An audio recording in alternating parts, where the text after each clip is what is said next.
Prosecutors are about to begin a second day of evidence and testimony at the trial of Derek Chauvin, the former Minneapolis police officer charged now with murder in the death of George Floyd. Ellen Morrow is in Washington, part of our CBC News team covering this trial. Ellen, welcome back. Opening statements yesterday we heard, and some of the first testimony from prosecution witnesses. What were the key moments of day one? Well, Heather, some of the most gripping testimony came from a man named Donald Williams. He was there as Derek Chauvin pinned George Floyd to the ground for more than 9 minutes, longer than was previously known. Chauvin's knee pressing down on Floyd's neck, Floyd pleading, saying he could not breathe.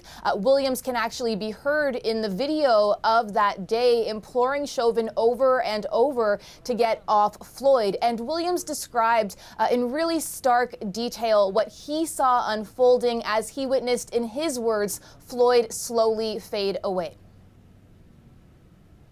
You could tell when someone gets tired, or you could tell when someone's getting choked out or things like that. His breathing was getting tremendously heavy and tremendously harder for him to breathe, and you actually could hear him. You could see him struggling to actually gasp for air while he was trying to breathe.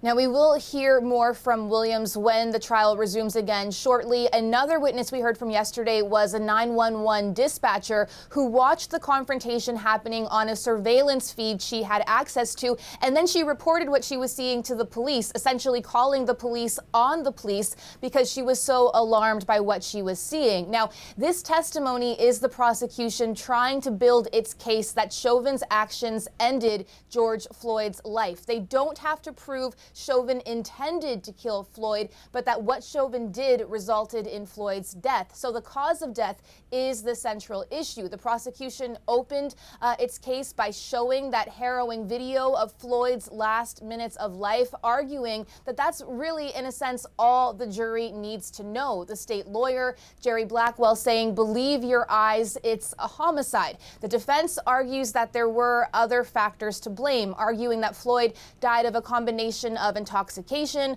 heart disease, high blood pressure, and a surge of adrenaline coursing through his body during the struggle with Chauvin, and that Chauvin's response that day was what he was trained to do as a police officer. Here's defense lawyer Eric Nelson. Common sense tells you that there are always two sides to a story.